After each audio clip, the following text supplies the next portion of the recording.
जय माँ। श्री श्री माँ आनंदमयी प्रसंग। लेखक श्री अमूल्य कुमार जी दत्तगुप्त। हिंदी रूपांतर ब्रह्मचारिणी गुणिता जी। षष्ठ खंड। पृष्ठ 145 145। ऑडियो 235 235। प्रसाद ग्रहण संबंध में विधि निषेध। 9 श्रावण सोमवार 25 जुलाई 1949। दिन के 10:30 बजे से आश्रम के हॉल में जाकर माताजी को वहां विराजमान देखा। बड़े एवं छोटे शंकरानंद वहां उपस्थित थे।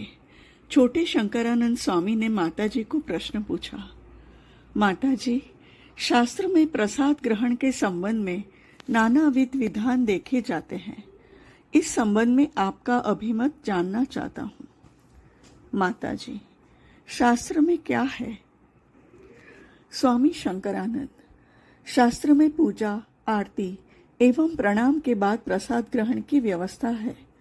इस प्रसाद को ग्रहण करने से प्रभु दास भाव पुष्ट होता है, अर्थात जिस देवता का प्रसाद ग्रहण किया जाता है मैं उसी का ही दास हूँ, यह भाव प्रसाद ग्रहण से पुष्ट होता है। ऐसा भी देखा जाता है कि उपास्य देवता के सिवाय अन्य देवता का प्रसाद ग्रहण निषिद्ध है।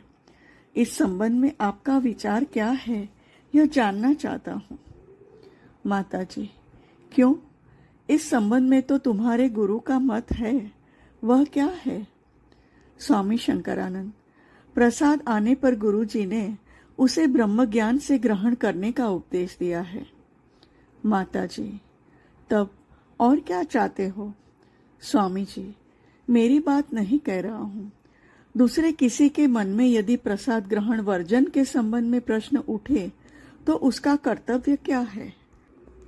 माताजी, यह जो कहा गया है कि समस्त प्रसाद ब्रह्म ज्ञान से ग्रहण किया जा सकता है, इसे ब्रह्म ज्ञान में प्रतिष्ठित होने का एक उपाय भी कहा जा सकता है। कारण ब्रह्म ज्ञान में प्रतिष्ठित होने पर प्रसाद नाम से कुछ नहीं रहता, सभी ब्रह्म हो जाता है। किसी के गुरु यदि देवता विशेष के प्रसाद ग्रहण संबंध में किसी प्रकार विधि निषेध का विधान देते हैं तो उस संबंध में इस शरीर का कुछ कहना नहीं है। कारण गुरु का आदेश सर्वदा पालनीय है। प्रसाद कहने पर हम लोग प्रसन्नता समझते हैं, अर्थात जिसके ग्रहण करने से मन का मैल या अज्ञान दूर होकर हमारे स्वरूप प्रकाश में सहायक होता है। प्रसाद मात्र में ही मन का मैल या अज्ञानता नाश की क्षमता रहती है। इस भावना से प्रसाद ग्रहण किया जा सकता है। साधना की ऐसी भी अवस्था है जब स्वयं जो भोग इष्ट देवता को निवेदन किया जाता है उसके सिवाय दूसरा भोग प्रसाद ग्रहण करने की प्रवृत्ति ही नहीं होती। यह भाव साधन के फल स्वरूप अपने भीतर से ही स्वभावतः ही जागृत होता है। यदि वास्तविक किसी का ऐसा भाव नहीं हो, ऐसी स्थिति में प्रसाद लेकर आनाकानी करना पाप है। साधन के फल स्वरूप और भी एक अवस्था होती है। साधक अपने हाथ से जो ग्रहण करते हैं वही उसके निकट पवित्र प्रतीत होता है। इस अवस्था में वह स्वयं निवेदन कर रहा है, इस कारण उसे पवित्र लग रहा है ऐसी बात नहीं है। वह स्वयं निवेदन करे या न करे, उनके स्पर्श में कोई भी वस्तु के आते ही वह पवित्र हो जाती है, यह भाव जाग उठता है। यह भी साधना की एक अवस्था है। इस प्रकार अनेक अवस्था रहती है या आ सकती है। बाद में यह सब गंडीबद्ध भाव हटना प्रारंभ करते हैं। तब ऐसा लगता है सबका जो इष्ट है वह मेरा भी इष्ट है। मेरा इष्ट इतना छोटा नहीं है कि केवल मेरे सामने ही उनका प्रकाश होगा। सभी के सामने ही मेरे इष्ट का प्रकाश, मेरे गुरु ही जगत गुरु है। इस ज्ञान से ही प्रसाद के प्रति संकीर्ण बुद्धि दूर हो जाती है। ऐसी स्थिति में तब सब कुछ में ही भगवान की प्रसाद बुद्धि आ जाती है। फल फूल जो कुछ भी देखने में आता है वह सभी भगवान का प्रसाद यह सभी ब्रह्म है, यह बोध आ जाता है। यह है साधन की अवस्थाओं की बात। इसके साथ शास्त्र के विधि निषेध का कोई संबंध नहीं है। जब तक इस तरह का ज्ञान या स्थिति लाभ नहीं होती, तब तक शास्त्र का विधि निषेध अथवा गुरु का आदेश मानकर चलना ही अच्छा है। प्रसाद कितना ग्रहण करना चाहिए, इस संबंध में भी नाना बातें हैं। किसी किसी का कहना है कि प्रसाद कण मात्र लेना चाहिए, अर्थात प्रसाद लेते समय वह अच्छा लगता है या बुरा, यह सब विचार नहीं करना चाहिए। प्रसाद मात्र ही जब मन की मैल धो डालता है, तब उसका सामान्य अंश प्राप्त होने से ही हो जाता है। कई लोगों का कहना है कि प्रसाद का आकंठ भोजन करना चाहिए एवं इस तरह भोजन करने पर किसी प्रकार की हानि की संभावना नहीं है। यह सब भाव पर निर्भर बातें हैं, परंतु भाव के फल के सिवाय प्रसाद का भी एक अपना फल है। इसीलिए छोटे बच्चों के मुंह में प्रसाद दिया जाता है, कारण उनके लिए तो भाव का कोई प्रश्न नहीं उठता। आग को जाने या अनजाने स्पर्श करने से ही आग का गुण प्रकाश होगा ही। उसी तरह भक्ति से ही हो या अभक्ति से ही हो, प्रसाद स्वीकार (ग्रहण) करने से ही उसका फल रहेगा ही। पर भाव युक्त होकर प्रसाद ग्रहण करने पर भाव एवं प्रसाद दोनों का ही फल पाया जाता है। एक सज्जन: माताजी, ब्रह्म तो नित्य शुद्ध वस्तु, उसमें मलिनता किस प्रकार आ सकती? माताजी, ब्रह्म में कभी मलिनता नहीं आ सकती, वह सर्वदा ही शुद्ध रूप में प्रकाशमान है। जीव भाव ही बद्ध भाव, जीव भाव में ही मलिनता देखी जाती है, ब्रह्म भाव में वह संभव नहीं है। सज्जन, हम लोगों में जो मलिन बुद्धि है, उसको दूर करने का उपाय क्या है? माताजी, पिताजी, किसी का भी आश्रय ग्रहण करिए। सज्जन, महापुरुष को भी क्या प्रारब्ध भोग करना पड़ता है? उड़िया बाबा की मृत्यु को देखते हुए यह प्रश्न मन में उठ रहा है। माताजी, यह शरीर किसी व्यक्ति विशेष के संबंध कुछ नहीं कहता। सज्जन, इसीलिए ही तो पूछ रहा हूँ कि महापुरुषों का प्रारब्ध भोग होता है या नहीं। माताजी, महापुरुष कहने पर तुम क्या समझते हो? सज्जन, जो राग द्वेष के परे है। माताजी, यदि तुम सोचते हो कि महापुरुष कर्म के भीतर है, तब तो उनको कर्मफल भोग करना ही पड़ता है। जैसे स्विच बंद करने के बाद भी कुछ देर तक पंखा घूमता रहता है, उसी तरह किसी महापुरुष के कर्म यदि स्विच बंद हो जाने के बाद भी पंखे घूमने की भांति तुमको लगता है, तब जान लेना कि उनका प्रारब्ध कर्म भोग हो रहा है, परंतु यह भोग साधारण लोगों के भोग की तरह नहीं है। और ऐसा भी हो सकता है कि प्रारब्ध भोग नहीं होता। भगवान यदि सभी कर्मों का अंत कर सकते हैं, तो क्या वह प्रारब्ध को समाप्त नहीं कर सकते? 10 श्रावण मंगलवार 26 जुलाई 1949। आज आश्रम में 110 महाराष्ट्रीय ब्राह्मण भोजन कराया गया। यह सब ब्राह्मण भोजन सावित्री यज्ञ के अंग रूप में कराया जा रहा है। दोपहर को इस भोजन का दर्शन करने के लिए माताजी ने हम लोगों को आने को कहा। हमने कभी भी इस तरह का ब्राह्मण भोजन नहीं देखा था। यह भी मानो एक यज्ञ है। ब्राह्मण गण शुद्ध वस्त्रोत्तरीय धारण किए हुए थे। चंदन चर्चित ललाट, गले में माला, प्रत्येक आसन के सामने भोज्य सामग्री सजा कर रखी गई है। प्रत्येक थाली के सामने धूप प्रज्वलित है। समवेत स्वर से वेद मंत्रोच्चारण प्रारंभ हुआ। 4 वेदों का पाठ हुआ। वेद पाठ में प्रायः 1 घंटे का समय लग गया। इनके भोजन की व्यवस्था वही स्वयं करते हैं। जो रसोई बनाते हैं, उन्हीं पर दोष त्रुटि की जिम्मेदारी रहती है। जो भोजन करवाते हैं, वह तो अर्थदान करके ही खलास। संध्या कीर्तन के उपरांत जब प्रांगण में माताजी के निकट जाकर बैठता हूँ तब कुछ ही लोग वहां उपस्थित थे। कन्यापीठ की 3 छोटी छोटी लड़कियां माताजी के अत्यंत निकट बैठी थी। माताजी एक माला से अपने दोनों हाथों को बांध लेती है और छोटी बच्चियों से कहती है, देख मैंने हाथ बांध लिया है, तुम इसको खोल सकते हो।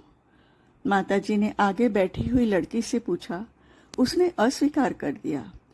उसकी देखा देखी बाकी 2 बच्चियों ने भी कहा कि वह भी इस बंधन को नहीं खोल सकेंगी। उनकी यह बात सुनकर माताजी हंसकर कहती है, कैलाश के मार्ग तकलाकोट में भेड़ों का एक झुंड देखा था। उधर यही भेड़ ही सामान ढोते हैं। जो इन भेड़ों को चलाकर ले जाता है उसको बहुत सावधानी से चलना पड़ता है, कारण एक भेड़ जिधर को जाएगी भेड़ों का झुंड भी उधर ही चल पड़ेगा, वह जगह हो या बेजगह। इन लड़कियों ने भी उन भेड़ों की तरह व्यवहार किया। जैसे ही एक ने कहा वह खोल नहीं सकेगी, वैसे ही बिना कोशिश किए ही दूसरे भी बोल पड़े कि वह नहीं खोल सकेंगे। इंटू ब्रैकेट सभी की हंसी। जय माँ, जय माँ। श्री श्री माँ आनंदमयी प्रसंग। लेखक श्री अमूल्य कुमार जी दत्त गुप्त। हिंदी रूपांतर ब्रह्मचारिणी गुणिता जी। षष्ठ खंड, पृष्ठ 150, 150, ऑडियो 236, 236। नाव में जाते हुए डाकुओं के हाथ लगना। माताजी जब भेड़ की कहानी सुना रही थी उसके कुछ देर बाद ही आश्रम के बाहर बकरे की आवाज सुनाई पड़ती है। यह सुनकर माताजी कहती है, यह क्या? भेड़ की बातें करते करते देखती हूँ कि शब्द रूप में वह दर्शन देने आए हैं। यहाँ तो बकरे की आवाज सुनने में नहीं आती। इतना कहकर माताजी हंसने लगती है। थोड़ी देर बाद माताजी कहने लगी, यह बहुत दिनों की बात है। तब यह शरीर वधू रूप में था। दुर्गा पूजा का समय था। सब मिलकर विद्याकुट जा रहे थे। किराए पर एक नाव ली गई थी। नाव छोटी थी। उस पर मैं और भोलानाथ सवार होते हैं। मधु बाबू एवं उनकी पत्नी, कन्या आदि 3-4 जन भी सवार हुए। काली बाड़ी में बलि चढ़ाने के लिए एक बकरा भी साथ लिया गया था। सबने ठीक किया था कि नाव से थोड़ी दूर जाकर आखिर स्टीमर से जाएंगे, इसीलिए छोटी नाव ली गई थी। परंतु किसी कारणवश स्टीमर नहीं मिला है और पूरा मार्ग नाव से ही तय करना पड़ता है। नाव पर महिलाओं की संख्या ही अधिक थी, पुरुष मात्र 2 थे। इधर सांझ होती आ रही थी। धीमी धीमी बरसात भी हो रही थी। इतने में एक बड़ी नाव हमारा पीछा करती है। उसमें अनेक लोग थे जो काफी बलशाली थे। थोड़ी ही देर में वह हमारी नाव के पास आ जाते हैं और तंबाकू के लिए हमारे माझियों से आग मांगते हैं। मधु बाबू एवं भोलानाथ को संदेह होता है कि उनका उद्देश्य ठीक नहीं है। हमारी नाव के लोग एवं सामान को देखने के लिए ही वह इतने पास आते हैं। मधु बाबू एवं भोलानाथ इस तरह की बातें करने लगे जिसे सुनकर उन्होंने सोचा शायद यह पुलिस के लोग हैं। इन सब बातों के लिए ही हो या और कोई कारण हो, वह बड़ी नाव यद्यपि थोड़ी दूर चली गई पर हमारा पीछा नहीं छोड़ती है। इधर घोर अंधकार के साथ रात आ गई। भोलानाथ एवं मधु बाबू को भयातुर देखती हूँ। यह देख मैं माझियों को एक दिशा की ओर निर्देश करती हुई नाव खेने के लिए कहती हूँ। मधु बाबू मेरी बात सुनकर साहस बटोरकर माझियों से कहते हैं, छोटी ठकुरानी जब कह रही है तब उसी दिशा में नाव खेते रहो। वैसा ही किया गया। अंधेरे में हमारी नाव को वह लोग देख नहीं सके, पर इधर एक नया उपद्रव आरंभ होता है। हमारे साथ जो बकरा था वह जोर से चिल्लाने लगता है। यह सुनकर मधु बाबू वगैरह पुनः भयभीत हो जाते हैं। वह सोचने लगते हैं, यद्यपि अंधेरे के कारण नाव नहीं दिख रही है, परंतु इस बकरे की आवाज सुनकर तो डकैत हमारी नाव को पकड़ लेंगे। वह सब बकरे को चुप कराने के लिए कितने ही प्रयास करने लगते हैं। हमारी नाव जिस मार्ग से जा रही थी, यदि उसी दिशा में आगे बढ़ती तो कोई उपाय नहीं था, कारण वह निर्जन एवं खराब मार्ग था। यदि वहां हम सबको मारकर सब सामान लूट भी लेते तो उनको बाधा देने वाला वहां कोई नहीं रहता। हम लोग नए मार्ग से होते हुए मछुआरे के मोहल्ले में आ जाते हैं। मछुआरे नदी के किनारे भोर की प्रतीक्षा कर रहे थे। हमारी नाव को उनके बीच रखा गया। रात उनके साथ बिताकर हम भोर होते ही विद्याकूट पहुंचते हैं। तब सभी लोग यह कहने लगते हैं कि हम पहले जिस मार्ग से आ रहे थे, रास्ते में उस मार्ग से कोई नहीं आता एवं आने पर विपत्ति अवश्यम भावी है। क्या ज्ञानियों की रोग यंत्रणा रहती है? 11 श्रावण सोमवार 27 जुलाई 1949। दिन के 10:30 बजे आश्रम गया, तब माताजी को एक सज्जन के साथ बातचीत करते देखता हूँ। सज्जन का नाम है श्री सुधीर गोपाल मुखर्जी। वह पटना कॉलेज में अध्यापन करते हैं। यह संतदास बाबा के शिष्य है। 2-3 दिन के अवकाश में आप माताजी से मुलाकात करने आए हैं। सुनने में आया, सुधीर बाबू ने माताजी से एक प्रश्न पूछा था। प्रश्न यह था, संतदास बाबा ने एक बार कहा था, ऐसी अवस्था है जब निरवच्छिन्न (अखंड) आनंद में बीमारी की अनुभूति रह सकती है। श्री अरविंद ने भी कहा है, जो उच्चतम अवस्था होती है वहां निरवच्छिन्न आनंद में बीमारी की पीड़ा भी अमृतवत प्रतीत होती है। इन दोनों बातों का तात्पर्य सुधीर बाबू ने माताजी से जानना चाहा। मैं आकर माताजी को कहते हुए सुनता हूँ। यह शरीर व्यक्ति विशेष को लक्ष्य कर कोई बात नहीं कहता। इस शरीर के लिए ऊंची नीची अवस्था नाम का कुछ नहीं है, पर ऐसी अवस्था है जहां निरवच्छिन्न आनंद की धारा में भी बीमारी की अनुभूति आ सकती है। यह जो बीमारी की अनुभूति या दुख दर्द का प्रकाश, यह भी उनका ही एक रूप है। वेदना (दर्द) के रूप में भी तो वह ही, अतः यहाँ व्यथा वेदना (दुख दर्द) भी आनंदमय। ऐसी अवस्था भी है जहाँ वेदना की तीव्रता और ज्वाला स्पष्ट होती है, पर साथ ही साथ यह ज्ञान भी है कि ज्वाला रूप में, वेदना रूप में उनका ही प्रकाश हो रहा है।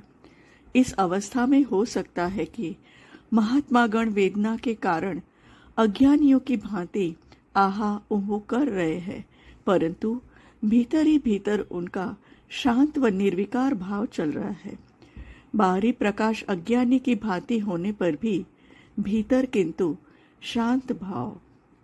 इसके अलावा और एक अवस्था है जहाँ सुख दुख आराम व्याराम का कोई प्रश्न ही नहीं है। यह अद्वैत अवस्था है। जिस अवस्था को अद्वैत कहा जाता है, उसको सुख दुख रूप में भोग नहीं किया जा सकता। यहाँ एक विषय पर लक्ष्य करना होगा। जो अद्वैत अवस्था में स्थित है, उनमें सुख दुखादि भावों का प्रकाश देखा जाने पर भी उनके अद्वैत ज्ञान की कोई हानि नहीं होती। जगत गुरु की अवस्था को ही ले लो।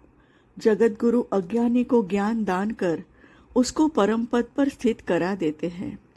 यहाँ भी कहा जा सकता है कि जगत गुरु में अज्ञान होने के कारण ही वह अज्ञानी की अवस्था को समझ सकते हैं एवं उसको समझते हुए ही उसको दूर करने का उपाय कह देते हैं।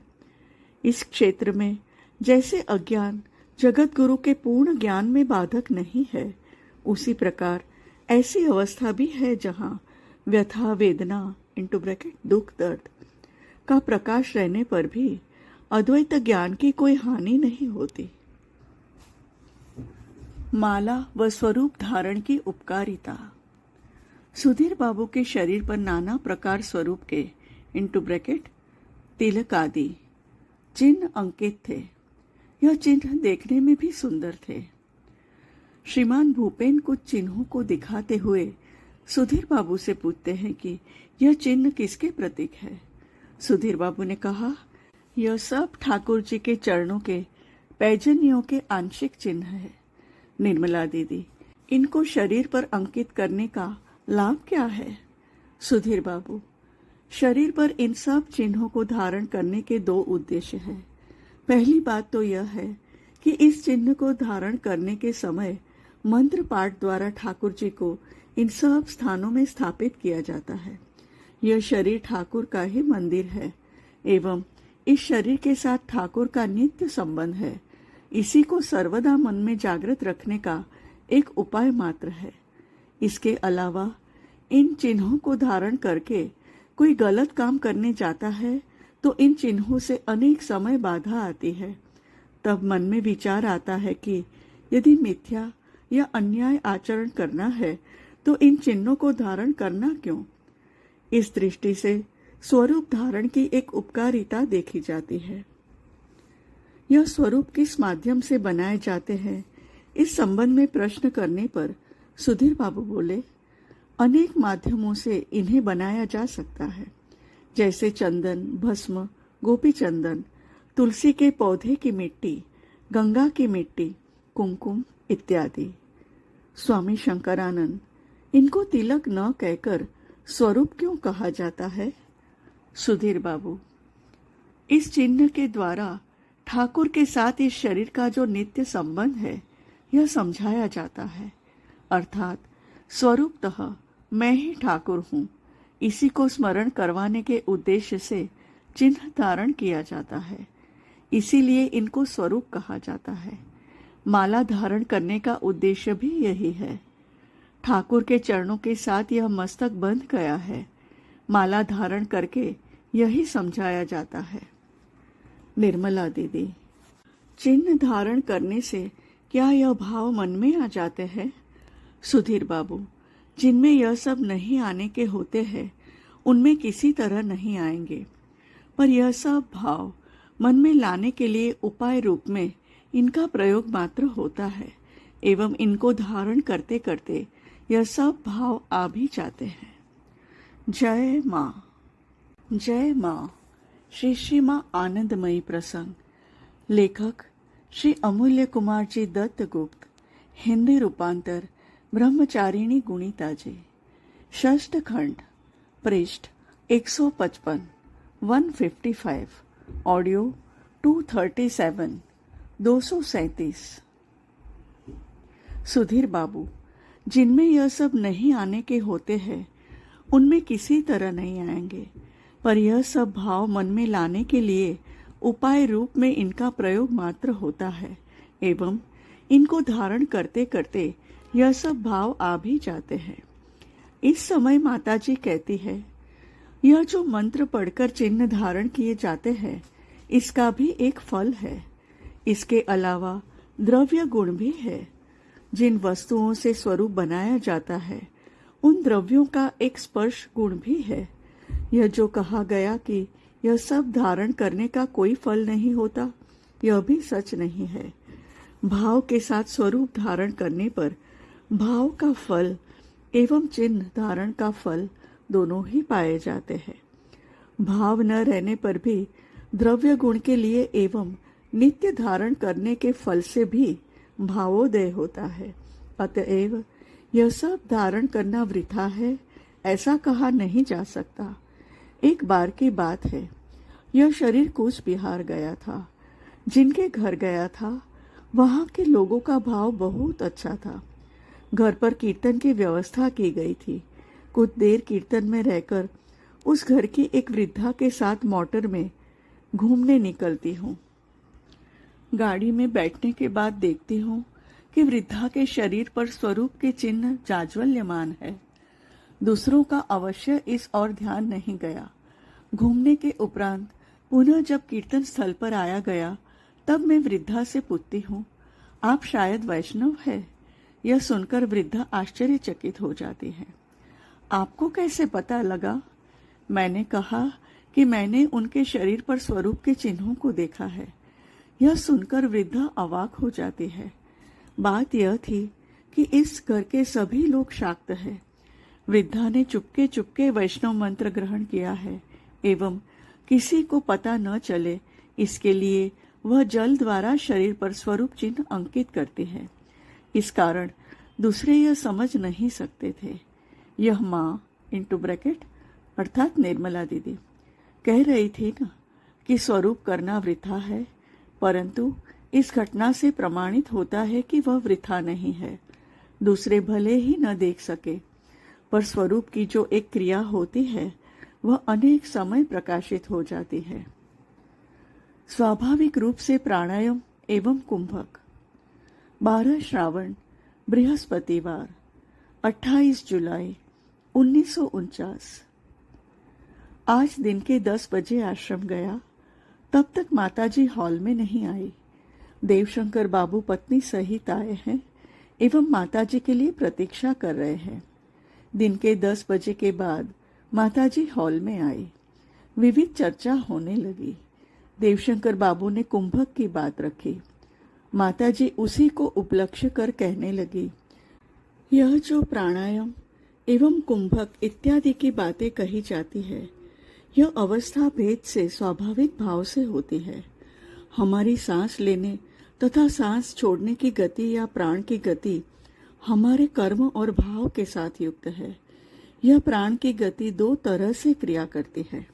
एक हुई अभाव की ओर अर्थात दुनिया के कर्म की ओर, और एक होती है अध्यात्म कर्म की ओर अथवा स्वभाव की ओर।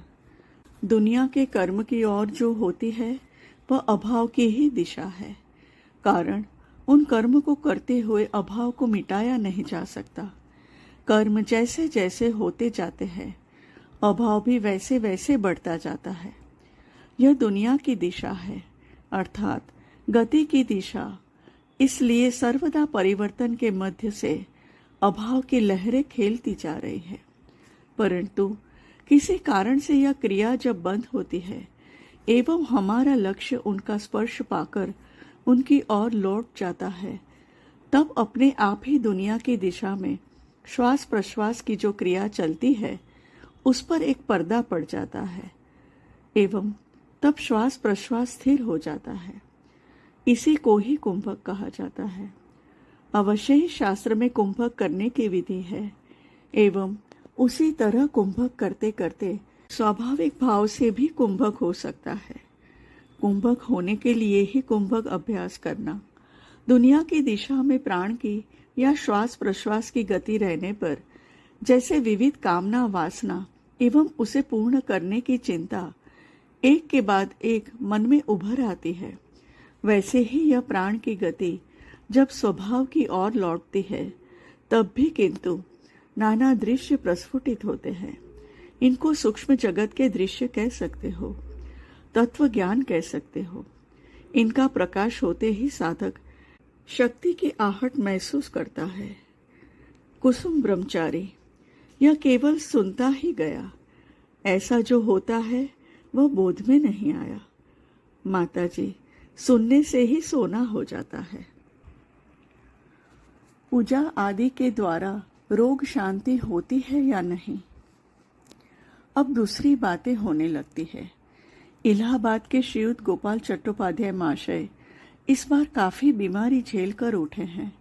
उनको बहुमूत्र की बीमारी है, ऊपर से कार्बंकल हुआ था। वह इलाज के लिए कोलकाता गए थे, अब पुनः इलाहाबाद लौट आए हैं।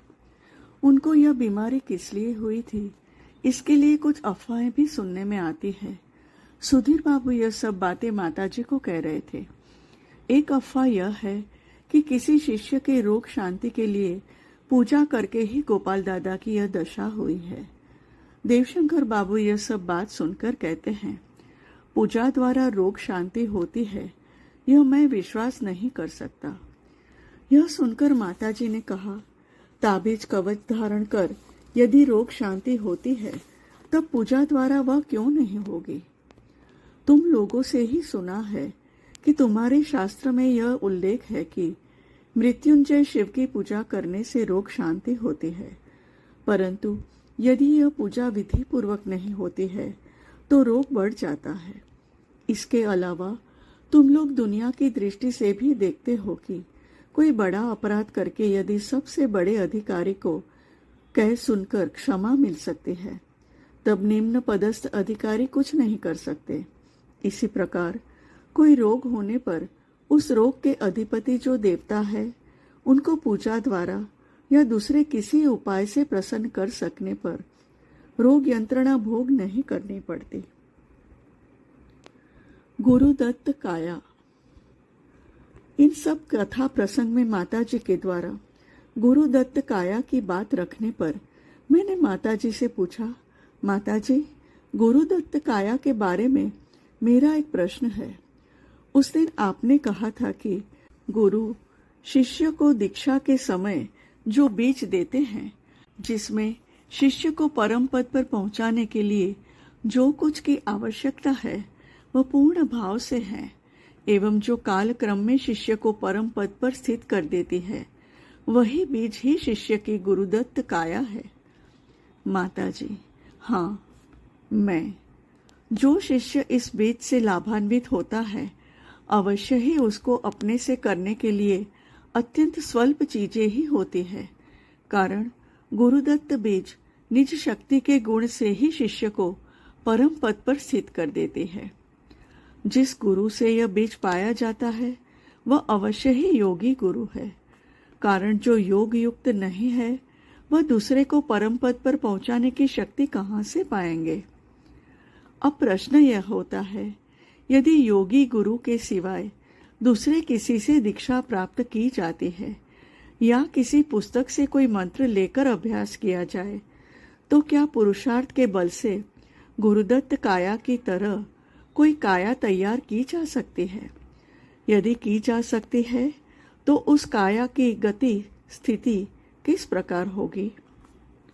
माताजी, उस दिन तुम लोगों से कहा था कि गुरुदत्त काया प्राप्त करके भी शिष्य अपने कर्म द्वारा नई नई अनुभूति प्राप्त कर सकता है। गुरु शक्ति ही उसको ऐसी अवस्था में ले जाती है जब उसके अपने से ही स्वाधीन रूप से कर्म होते रहते हैं। इन सब कर्मों को तुम लोग कृपा शून्य कर्म कह सकते हो। अवश्य यह कह सकते हो कि गुरु ने जो बीज दिया था उसमें ही इस तरह कृपा शून्य कर्म करने की शक्ति निहित थी। गुरु शक्ति की तो अनंत दिशा है, अतः इस शक्ति की क्रिया भी अनंत भाव से हो सकती है। इसके अलावा उस दिन और भी कहा था कि स्वप्न में किसी को यदि कोई शक्ति मिलती है तो इस तरह मिलती है कि उसको और लौकिक गुरु की जरूरत ही नहीं पड़ती है। शास्त्र पाठ से भी इस तरह हो सकता है, अर्थात शास्त्र की कोई बात उसके सामने इस तरह प्रकाशित होती है जिस कारण उसके लिए लौकिक भाव से दीक्षा का प्रयोजन नहीं हुआ। मैं, आप जो कह रही है वह सब गुरु कृपा की ही बात है। किसी न किसी तरह गुरु शक्ति आ ही जाती है। मेरा प्रश्न यह है कि इस तरह की कोई शक्ति यदि नहीं प्राप्त होती है, तब केवल मात्र पुरुषार्थ के बल पर परम पद प्राप्ति के लिए शक्ति अर्जन की जा सकती है या नहीं? माताजी, पहले यदि गुरु शक्ति नहीं भी रहे, यदि तुम अपने आप ही कोई नाम या मूर्ति लेकर जब ध्यान इत्यादि करते रहो, तब देखोगे कि तुम्हारे इस कर्म पद के माध्यम ही गुरु या भगवान आकर उपस्थित हो गए हैं। यदि नहर काटना शुरू करोगे तो उस नहर के माध्यम गंगा का जल आने में कितनी देर। जय माँ, जय माँ। श्री श्री माँ आनंदमयी प्रसंग। लेखक श्री अमूल्य कुमार जी दत्त गुप्त। हिंदी रूपांतर ब्रह्मचारिणी गुणिता जी। षष्ठ खंड। पृष्ठ 165 165। ऑडियो 239 239। इसके बाद गगन कीर्तनिया नाम के एक अच्छे कीर्तनिया कीर्तन करने आए। वह लोग कीर्तन करेंगे एवं कीर्तन की समाप्ति पर भोजन करके जाएंगे। अतः उन लोगों के लिए नाना प्रकार के व्यंजन आदि तैयार करके रखे गए। कीर्तन आरंभ हुआ देखती हूँ कि कीर्तन में 2 कम उम्र के बालक नृत्य कर रहे हैं। मजा तो यह है कि यह शरीर भी एक शिशु बनकर शिशु की तरह चंचल व्यवहार करने लगता है। एक बार दौड़कर रसोई में जाकर देखता है कि खाने का सामान सब ठीक है या नहीं। पुनः कीर्तन के स्थान में आती हूँ। इस तरह इस शरीर की दौड़ धूप चल रही थी। इस दौड़ धूप का उद्देश्य था भोजन सामग्री की सुरक्षा, पर ठीक भाव से उसकी देखरेख हो रही है या नहीं, इधर लक्ष्य नहीं था। कीर्तन के स्थान पर एक चौकी बिछा दी गई थी। एक बार चौकी पर बैठना, पुनः रसोई में दौड़कर जाना, ऐसा करते करते कब चौकी पर शरीर लुढ़क जाता है, इधर किसी का ध्यान ही नहीं गया। इधर जब कीर्तन समाप्त होता है, तब कीर्तन मंडली को लेकर भोजन करवाने जाकर देखा जाता है कि रसोई में कुत्ते ने सभी सामग्री नष्ट कर दी। यह देखकर भोलानाथ अत्यंत क्रोधित हो जाते हैं। वह मेरी खोज करने लगे। इधर उधर खोदते हुए उन्होंने देखा मैं बेहोश पड़ी हूँ। कुत्ते आवाज देने पर भी जब देखा कि मैं बिल्कुल होश में नहीं हूँ, तब वह किसको गाली गलौज करेंगे। इधर पड़ोस के जो लोग थे, उन्होंने जल्दी से खिचड़ी बनाकर कीर्तन मंडली को खिला दिया। मैं सारी रात बेसुध ही पड़ी रही। दूसरे दिन भी जब मैं सुध में नहीं आई, यह देखकर भोलानाथ उस कीर्तन मंडली को बुलाकर पुनः कीर्तन करवाते हैं। अपराह्न के प्रायः 3 बजे तक यह कीर्तन चलता रहा, तब जाकर मुझे होश आता है। इसी समय से शरीर के इस भाव को लोग हिस्टीरिया कहने लगे। भोलानाथ इस शरीर के माता पिता को पत्र लिखते हैं। यह खबर सुनकर वह भी घबरा जाते हैं, परंतु इस शरीर की माता मिलने नहीं आती है। वह सोचती है कि यह भाव यदि धर्मपद का सहायक है, तो वह आकर इसमें बाधा देकर किसी प्रकार की गलती तो नहीं करेंगी। यह सोचकर इस रोग की बात सुनकर भी मुझे देखने नहीं आई। इसके बाद जब विद्याकूट आना होता है (ब्रैकेट) अवश्य इसमें अनेक बातें छोड़ती जा रही हूँ, तब भी वही भाव चल रहा था। कहीं लोगों को यह सब बातों का पता न चले, इसलिए भोलानाथ बहुत सतर्क रहते थे। कीर्तन होने पर मुझे बाहर आने नहीं दिया जाता था। मैं जिस छोटे कमरे में रहती थी, वहीं पर दरवाजा बंद करके रखा जाता था। मैं उसी कमरे में ही लोटपोट होती थी, परंतु फिर भी दुर्नाम रट गया कि रमणी बाबू की (ब्रैकेट भोलानाथ की) पत्नी कीर्तन में ढोलक कंधे पर लेकर नाचे है। जो भी हो, उस समय सब रजिस्ट्रार की माता के गुरुदेव आते हैं। वे शक्ति उपासक थे एवं रक्त वर्ण के वस्त्र पहनते थे। उनको मेरी अवस्था की बात बताने पर उन्होंने मुझे देखना चाहा। भोलानाथ मुझको लेकर उस मकान में जाते हैं। वहाँ एक कमरे में मुझे शंकर जी के पास बिठाया जाता है। बाजितपुर से आने के बाद से ही आसन लगाकर नित्य नाम करने के लिए बैठना होता था। उस समय इस शरीर के नाना भाव होते थे। कभी आसन लगाकर नाम कर रही हूँ, कभी आसन सहित ही अपने आप चक्कर लेने लगती हूँ। मुझे जब शंकर जी के पास बिठाया गया, तब अपने आप ही आसन होकर शरीर का 2-1 बार चक्कर लगाना हो गया। उन गुरुदेव ने इस पर ध्यान दिया। इसके बाद से वह मुझे लोगों के माध्यम खबर भिजवाने लगते हैं कि वह एक सिद्ध महापुरुष है एवं चाहने पर वह मुझे भगवान के साथ साक्षात्कार करा सकते हैं। मैं केवल इन बातों को सुनती जाती थी। इसके बाद जब वह पुनः उक्त शिष्य के घर पर आते हैं, तब वह भोलानाथ से कहते हैं कि वह भोलानाथ के घर आकर पूजा करेंगे। यह सुनकर मैंने भोलानाथ से कहा, जब वह यहाँ आकर पूजा करेंगे, तब उनके भोजन की व्यवस्था भी तो यही करनी होगी। भोलानाथ ने देखा यह अत्यंत युक्ति संगत बात है। तब वह उनको भोजन करने की बात कहकर आए एवं उसकी तैयारी भी कर दी।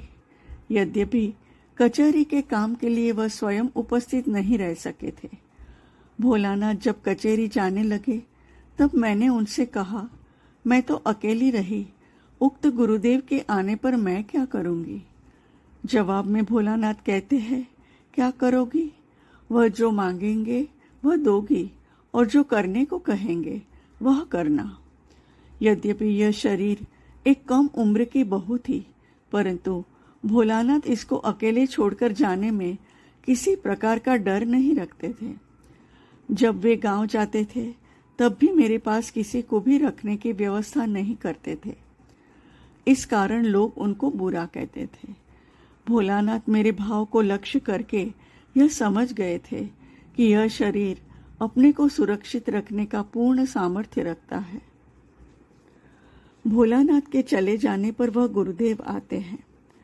मैंने पहले से ही उनकी पूजा की तैयारी करके रखी थी। वह पूजा करने लगे, मैं रसोई करने गई। उनकी पूजा संपन्न होने पर उन्होंने मुझको बुलाया। मैं घूंघट डालकर उनके सामने आकर खड़ी हुई। उन्होंने मुझको पूजा के आसन पर जाकर बैठने को कहा। मैंने वही किया, कारण मुझे भोलानाथ के पास से आदेश मिला था कि वह जो करने को कहेंगे मैं वही करूंगी। आसन पर बैठने पर उन्होंने मुझको आचमन करने को कहा। इस शरीर ने तो पूजा इत्यादि किया नहीं था, इसलिए आचमन कैसे किया जाता है यह उनसे पूछा कि इस चौकी के ऊपर बैठकर वह किस तरह किया जाएगा। यह वह हाथ द्वारा दिखा देने लगे। इधर क्या हुआ कि पूजा के आसन पर बैठने के लिए इस शरीर का भाव अचानक बदल गया। तब जिस तरह से आसन होता है ठीक तरह से आसन हो गया। तब और लज्जा शर्म का भाव नहीं, हाथ के द्वारा भी नाना भाव की क्रियाएं होने लगी। यह सब देखकर गुरुदेव डर गए और तभी मुझको आसन से उठकर आने को कहा। इसीलिए कहा जाता है कि चीज यदि सच्ची हो तो डर कुछ नहीं है। इसको आग में डालने पर भी नहीं पिघलेगा और बाघ के मुंह में डालने पर भी बाघ नहीं निगल सकेगा। जो भी हो, इस समय भोलानाथ आकर उपस्थित हुए। गुरुदेव आहार आदि करके चले गए। इसके दूसरी बार जब वे आए, उस बार भी उन्होंने मुझको देखना चाहा। भोलानाथ उनको लेकर मेरे पास आए। वह तरह तरह की बातें करते हुए बोले कि उनको बगला सिद्धि हुई है और एक देवता की भी सिद्धि हुई है। बहुत समय देखा जाता है कि सत्य के भाव को लेकर रहने से सत्य का तेज भी प्रकाशित हो जाता है। इस दफे भी यह हुआ। जब उन्होंने कहा कि उनकी बगला सिद्धि हुई है, तब यह शरीर तेज के साथ बोला, क्या बगला सिद्धि हुई? यह झूठ बात है। कब यह कौन कौन सा कार्य करने जाकर विफल हुए हैं, वह एक के बाद एक करके इस मुख से प्रकाशित होने लगा। यह देखकर गुरुदेव घबरा गए। भोलानाथ मुझको चुप करने के लिए बार बार अनुरोध करने लगे। मेरी बात बाहर से कोई सुन न ले, इसीलिए कमरे के दरवाजे बंद कर दिए गए। चुप चुप कहने से क्या होगा? इस शरीर का जो होने का वह होगा ही। भोलानाथ बहुत समय जोर जबरदस्ती करने की कोशिश करते थे, पर उसका कुछ फल नहीं होता था।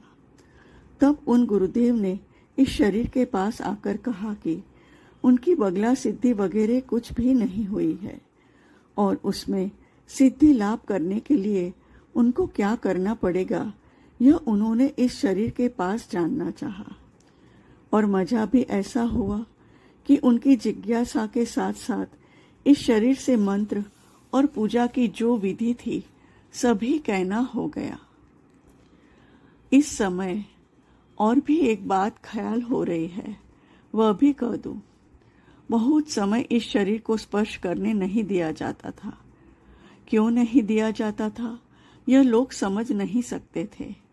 उनकी सहन करने की शक्ति नहीं है देखकर ही यह सब किया जाता था। एक बार क्या हुआ, बाजितपुर में एक लड़का था। उसका विवाह हुआ था पर कोई संतान आदि नहीं हुई थी। यह देखकर उसके पिता ने उसका पुनर्विवाह करवाने की इच्छा प्रकट की, किंतु एक स्त्री रहने के कारण लड़के की पुनर्विवाह की इच्छा नहीं थी। एक दिन अपने पिता की विवाह करवाने की दृढ़ भावना को देखकर उसने सोचा कि मैं जब पूजा करके उठूंगी तब वह मेरे पैर छूकर प्रणाम करके पुत्र होने की प्रार्थना मन में करेगा। तब किंतु इस शरीर का पैर छूना मना था। उसने भोलानाथ के साथ सलाह करके ठीक किया कि वह मेरा पैर छूकर ही इस तरह प्रार्थना करेगा। एक दिन मैं पूजा करके उठी और उसने वैसे ही आकर मेरा पैर छुआ। जैसे ही छूना वैसे गिरना। मन मन में जो प्रार्थना करेगा ठीक किया था वह और हुआ नहीं। इधर घंटे पर घंटे बीतने लगे पर उसको और होश नहीं। भोलानाथ उसकी हालत देखकर डर गए और जिससे वह अच्छा हो जाए इसलिए मुझसे अनुरोध करने लगे। लड़का था आमीन और भोलानाथ का दोस्त। बहुत देर बाद जब उसको होश आया तब उसने कहा कि किस आनंद में डूबा था वह प्रकाश नहीं कर सका। यद्यपि वह प्रार्थना कर नहीं सका, फिर भी मुझको स्पर्श करने के समय उसके मन में रहने के कारण बाद में उसके पुत्रादि हुए थे। जय माँ। जय माँ। श्री माँ आनंदमयी प्रसंग। लेखक श्री अमूल्य कुमार जी दत्तगुप्त। हिंदी रूपांतर ब्रह्मचारिणी गुणिता जी। षष्ठ खंड। पृष्ठ 169 169। ऑडियो 240 240।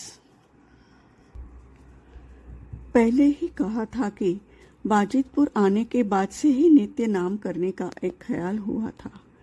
जिस कमरे में रहना होता था उस कमरे को साफ सुथरा रखा जाता था। बाहर के साथ उसका एक घास के साथ भी योग न हो यह देखा जाता था। संध्या के समय बाहर से घर के चारों ओर धूप घुमाकर लाया जाता था, क्योंकि यह जो मंदिर है यहाँ बैठकर नाम किया जाता है। तब तक किंतु दीक्षा नहीं हुई। यद्यपि रोज संध्या के समय जप करने बैठा जाता था। यह और कुछ नहीं, केवल हरिबोल कहना मात्र।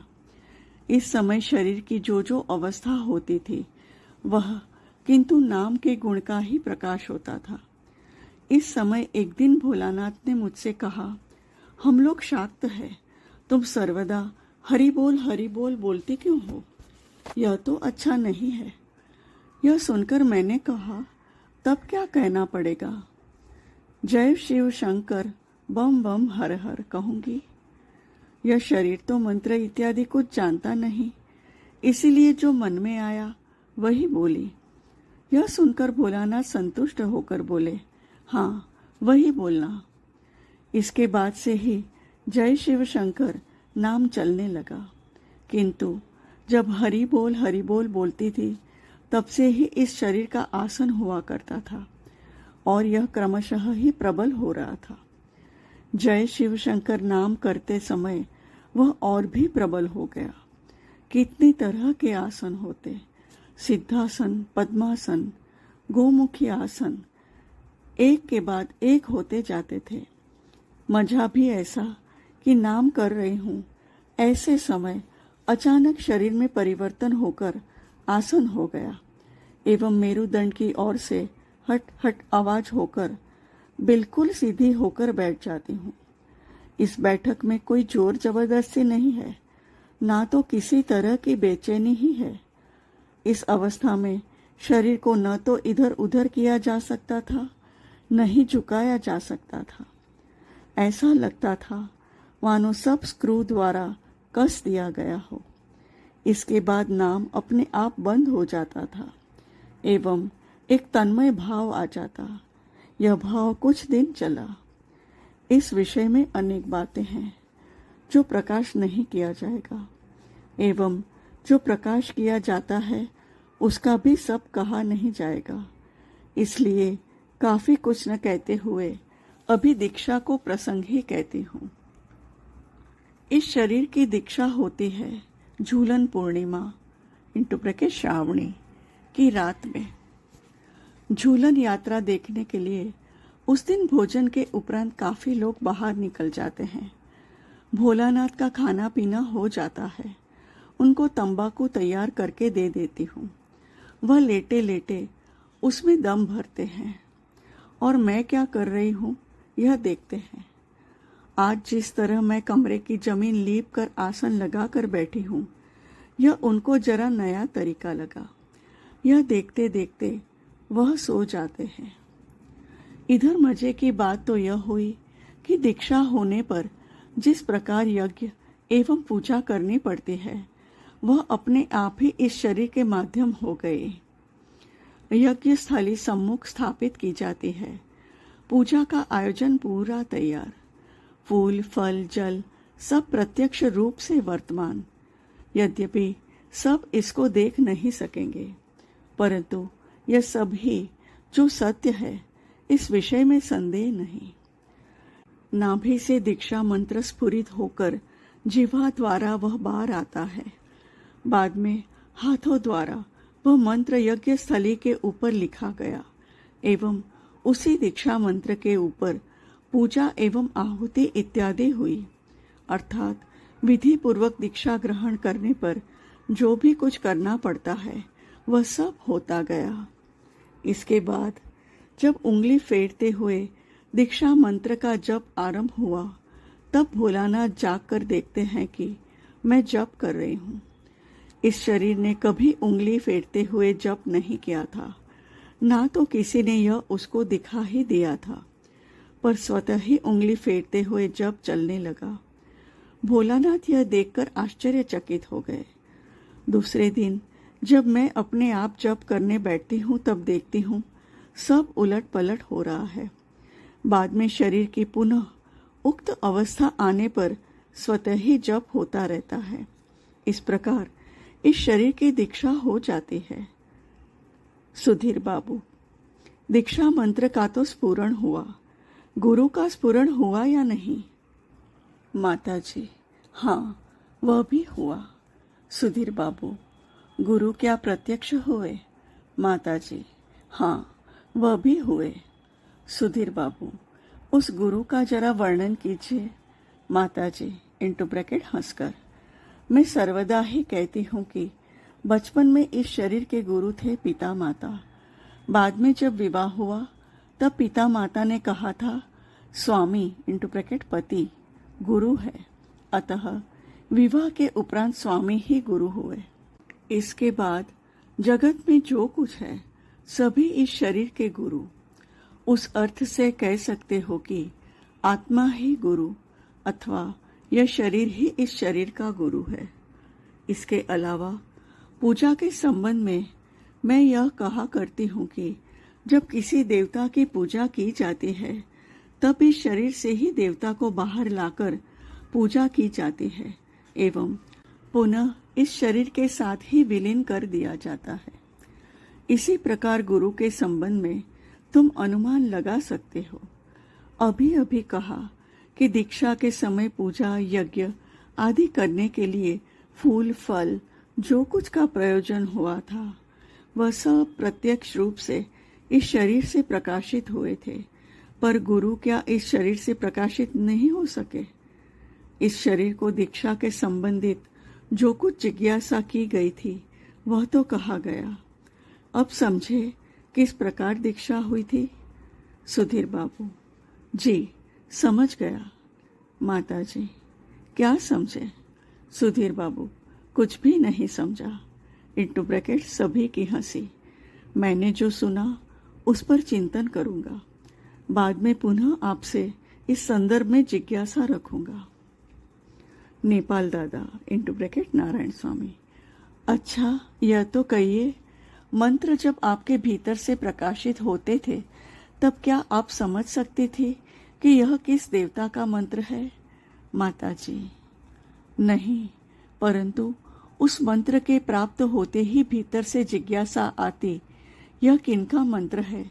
तब स्पष्ट रूप से भीतर से ही जवाब आता कि यह अमुक देवता का मंत्र है। इसीलिए तो कहा जाता है कि यदि प्रकृत इंटू ब्रैकेट यथार्थ जिज्ञासा भीतर से आती है तब उसके पूर्ण होने में समाधान देर नहीं होती। तुम लोगों के भीतर चाहने का भाव नहीं है, चाहने से पाने में विलंब होता है क्या? सुधीर बाबू। कुसुम निर्वाणानंद कहते हैं, आपकी साधना ही नहीं है, कारण हमारे द्वारा साधना करने पर हमारे भीतर से जो बाधा विघ्न आते हैं, आपके भीतर वह सब तो कुछ भी नहीं था। माताजी, ऐसा होगा क्यों? इस शरीर में जब साधना का खेल आरंभ होता है, तब क्या यह शरीर 10 जन को लेकर नहीं रहता था? भोलानाथ के एक विराट परिवार के बीच में ही यह शरीर रहता था। सभी काम तो इस शरीर के द्वारा किए गए हैं।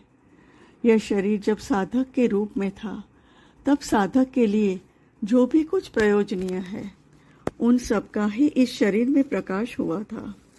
तिलक, स्वरूप, त्रिपुंड सभी ही एक एक करके इस शरीर में पूर्ण रूप से प्रकाशित हो गए हैं। बाजितपुर में एक व्यक्ति थे, बाद में वह जज बन गए थे। मेरी अवस्था की चर्चा सुनकर उन्होंने कहा था कि मुझे कंठी धारण करनी चाहिए। यह सुनकर मैंने उनसे पूछवा भेजा कि कंठी भीतर या बाहर धारण की जाती है। मेरे प्रश्न को सुनकर उन्होंने कहा था, मेरे लिए कंठी धारण करने की आवश्यकता नहीं है। आसन इत्यादि का प्रसंग तो मैंने पहले ही बता दिया है। इनमें एक एक आसन सिद्ध करने में किसी किसी का तो पूरा जीवन ही व्यतीत हो जाता है। इस शरीर की साधक अवस्था में देखा गया है कि एक के बाद एक करके आसन मुद्रा होती गई है एवं प्रत्येक ही पूर्ण भाव से हुए हैं। तुम लोगों की जो जिज्ञासा थी वह तो कही गई। इस तरह बात करते करते शाम हो जाती है। माताजी उठकर खड़ी हो जाती है। मैं भी प्रणाम करके घर चला आता हूँ। जय माँ।